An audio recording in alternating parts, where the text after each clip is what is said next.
Hello, good viber. How are you doing? It is your girl Esther Joy coming at you with another Mindset Monday. It's Mindset Monday. It's the time of the week that we get our mindset right. Okay, so today we're going to be talking about facing your fear. Okay, and this is divinely inspired by the recent situations in my own life and conversations that I've been having with many souls about facing this idea of fear. And I feel like it comes with getting out of your comfort zone. We all have a comfort zone, and whether we like it or not, it's there, it's our preferred field of energy where it usually resonates at. But of course, as humans, we want to change. And because of that change, we then have to grow. We have to be uncomfortable with the unknown. We have to go through a shift and a change where the things that we might have feared at once, if we want to clear those fears, then we have to face them. So this is going to be a quick live. This is going to just be real, straight up, just talking about how I've been facing my fears, what that looks like, and why I think it's so important, especially to shift any part of your mindset to face those fears. So I think you all know about learned helplessness, and I'll leave that there. You all know about learned helplessness, okay? I think the experiment that's coming to mind for this example was, I think there was a cage of 5 monkeys, and they're in a cage with 5 monkeys in it, and there were bananas at the top of the cage.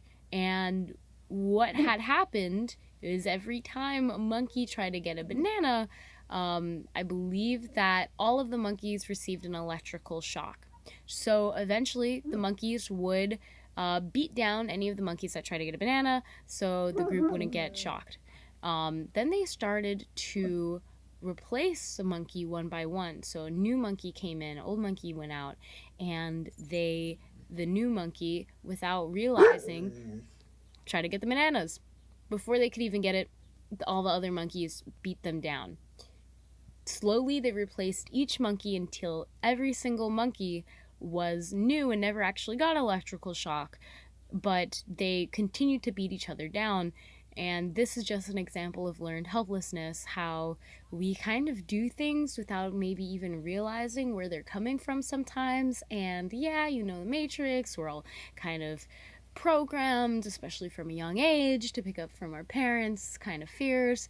And I'll give another example from my own life and experience as a swim instructor. Being a swim instructor, working with babies are like sponges. They absorb everything, especially the things that you can't really see or don't really know until later when they grow. And so one example of this are children that have a fear of the water. Generally speaking, their parent has a fear that they may drown in the water. And so when I work with 6-month-olds or 1-year-olds, and I work with the parents, it's usually me trying to convince a parent that their child is not going to die if they go underwater, as long as they remain calm and continue to breathe. Yeah, you'd be surprised at how many parents cannot put their own child underwater because they are so fearful that the child is going to inhale water. And so because of that fear, when the parent does put their child underwater and is not properly prepared, they usually inhale immediately as soon as the child comes out of the water. And what happens is that the child also inhales immediately, and then they inhale water, and then they have a bad experience, and then the parent kind of tenses up, and then the child feels that the parents tense up, and then they associate that with bad feelings in the water. So learned helplessness, fear, these are some of the things that we have to acknowledge. We all have fear, and let's just let go of that ego for a moment to acknowledge that it is okay. Some people are scared of olives. Some people are scared of spiders. Some people are scared of death. There are many fears out there, and they're all valid in the fact that, your emotions are valid. It's okay. You can feel these things. But fear does this really interesting thing if you've ever had sleep paralysis, then maybe you understand what I'm trying to say. When you're really fearful of something happening, your adrenaline glands kind of fire off, so you get really pumped up, your adrenaline is going, and you're not really thinking. You're not really logically thinking of, oh my gosh, is this supposed to... You're just going. And because of that, you can quite easily fall into the fear's narrative. So, taking this in mind, what are you aware of that you're fearful of? Just bring awareness to that, okay? Whatever it is. Maybe you're afraid that you won't be able to make enough money, and because of that, you're kind of in fight or flight. And when we're in fight or flight, generally speaking, we don't really perform at our best. We're stressed out, and it's just harder for us to actually see the fear for what it is. So facing your fears is the best way to not get played by it, to actually eliminate and neutralize and alchemize your fear and leverage it in your life. That's the beauty of facing your fear. So why don't I'll tap into a little bit more of this, because I think it's really cool, and we should all strive to face our fears for what they are. And what I mean by that is that, I'll give another example. When I was lifeguarding, I remember countless people would go, we had a high dive and a low dive. Many people would go on the high dive. They would get at the top and they would look down and they'd be like, ain't no way I'm dropping down from here. No, sir. And so they would try to get back down the ladder, and for the most part, they felt like the ladder was safer than jumping into a pool of 13 feet water. Which is interesting, especially if they're fearful. Then they'll usually go down the ladder the wrong way, and then that's actually more of a danger than just jumping. But when you do jump, when that person that is so afraid of being up there actually jumps, they are like, wow, that was awesome. That was pretty fun. I'm going to do that again. And it's the same thing when you face your fears. At first, they probably look big and scary and like something that you can never dare to overcome, because it's just the enormity and how it makes you feel, and your adrenaline glands are pumping so that you're in fight or flight and you're not really thinking straight. But the second you take a moment to just face your fear, and just breathe into it, you'd be so surprised how powerful your breath is for alchemizing all the emotions that you feel and the energy surrounding you. It just really neutralizes it and allows you to just be aware of how your body feels, and it's all reflected in your breath.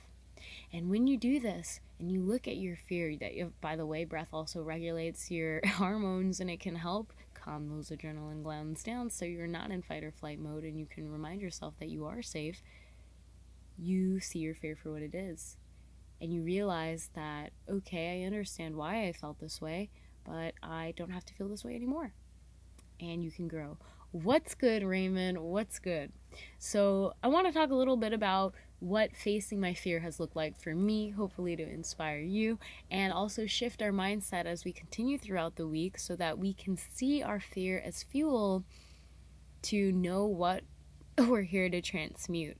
Utilizing love, realizing that we are all connected to this oneness source, beautiful being of light, God, oneness, creator, energy. And because of this, we can tap into this eternal love that transmutes all fear, and can allow you to realize that, okay, there is a purpose for fear. Let's not forget that there's a purpose for fear. It helps us stay alive, keep out of danger, and, just be protected, more or less. So fear has a purpose, but we should utilize discernment when we are facing our fears. Is this actually rational? Most of the times our fears are understandable, but they're coming from a place of emotion, and if you are fearful of just feeling a certain type of way, then chances are you're going to end up feeling that way, if that makes sense. And let me explain. So I didn't realize for a long time that I had kind of a fear of intimacy, and because of that, I would self-sabotage a lot of things in my life. And so, what I have learned is that I need to be honest and I have to actually address, hey, I feel this way. Speaking it out loud, letting other people know, and then actively working on doing the inner work, the shadow work, to see what's beyond the dark. Shedding light on those dark spots so I can better understand it and I'm no longer in the dark and acting subconsciously without realizing it and, sabotaging myself. That's been a big one. Of course, there's a lot of others that I'm also going through, such as just starting a branding consultancy strategy business. That's been a really big fear in terms of, oh my gosh, what am I doing?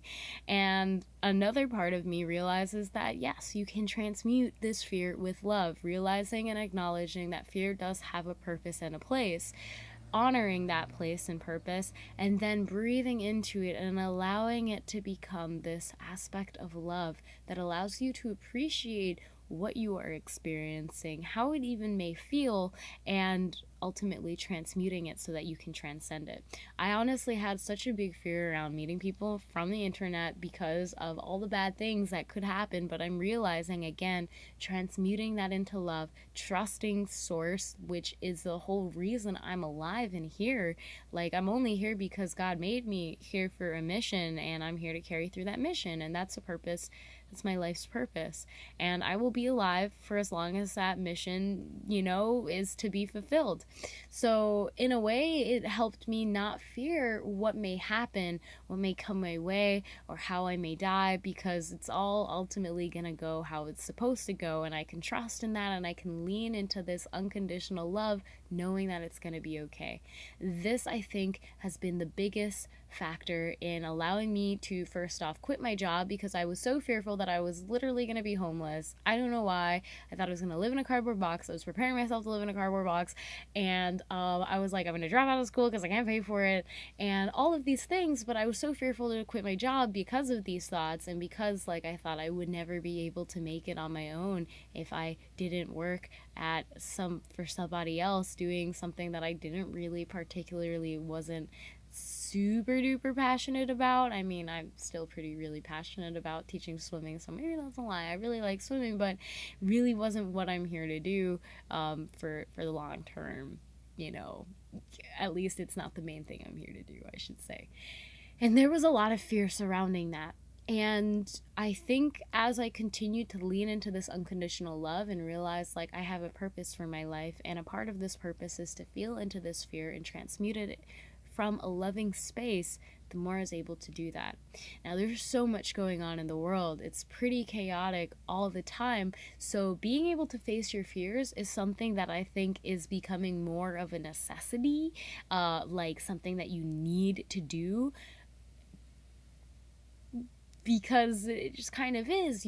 If you don't want to fall into the fears narrative, which a lot of people are fearful of, and because they're fearful of it, just like a hamster running away from, I don't know, or like a sheep running away from a sheepdog, you're just kind of being rounded into this corner where the fear wants you to be without realizing it, because your adrenaline is just pumping and you're acting without thinking.